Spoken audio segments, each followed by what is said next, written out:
Hi ka plantita. Ata diri sa atong garden. Yeah, it's okra. Tingnan nyo, okra. So mga maliliit pa lang sila. Yan. 105. Yan, so hanggang dito. Yan. So since maliit pa sila, at saka dagdagan natin ng fertilizer. Ito organic fertilizer to. Yeah, tapos sinaluan ko ng yung granules sa coffee.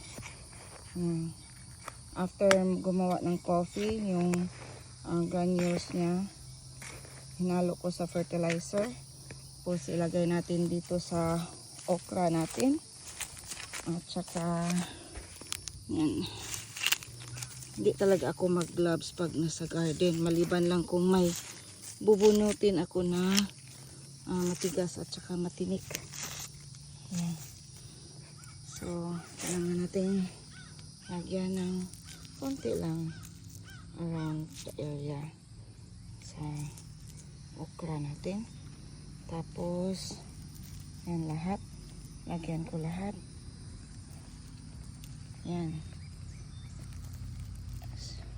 Magandang pag may organic fertilizer para maganda yung tubo ng okra natin. Yan. So, yan.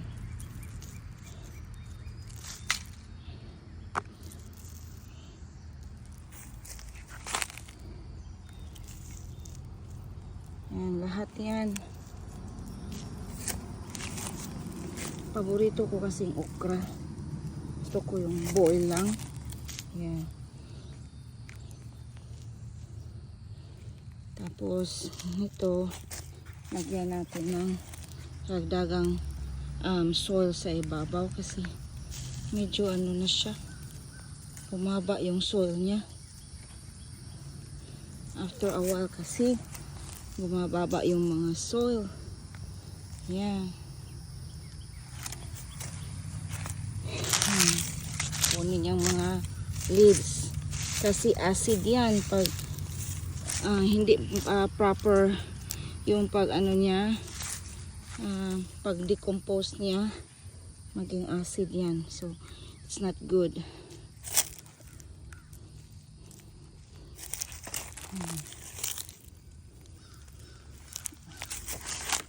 Yung fertilizer option.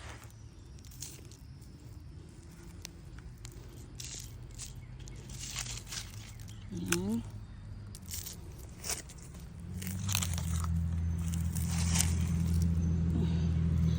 Time check, it's 12:06 noon time here.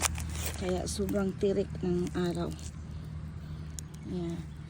Yan, sobrang tirik ng araw. At saka ito, yan, lalagay ng fertilizer. Ako, nakatutok ba yung video ko? Kasi yung paningin ko nasa tanim.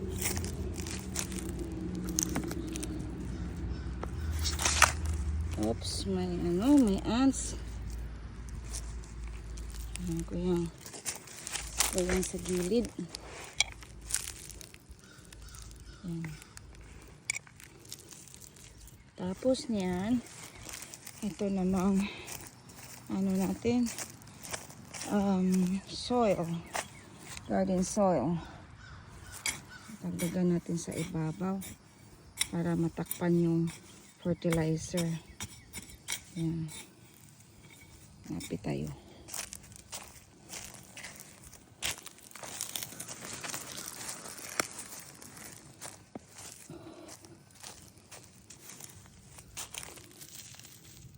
Yan.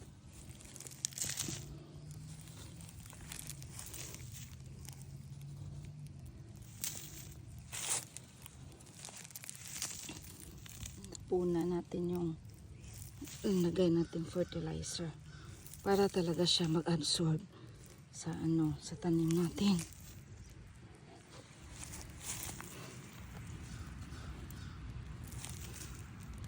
Mahirap din magtanim Hindi biro. Totoo pala yung kantang na bahay kubo. Magtanim ay di biro, maghapong nakayuko. Yan. Tapos yung bahay kubo, kahit munti. Yan. Pero nakaka-enjoy mag-garden. Kahit na mahirap, enjoy pa din ako. Yan. Yan po. Sige. Tatapusin ko muna to. Kasi baka maboard na kayo manood. Yan. Okay, kaplantita. Bye for now. See, I'm wearing long sleeve. See, sobrang init. Tsaka may glasses. Yeah. Alright po. Bye. Talk to you later. Mwah.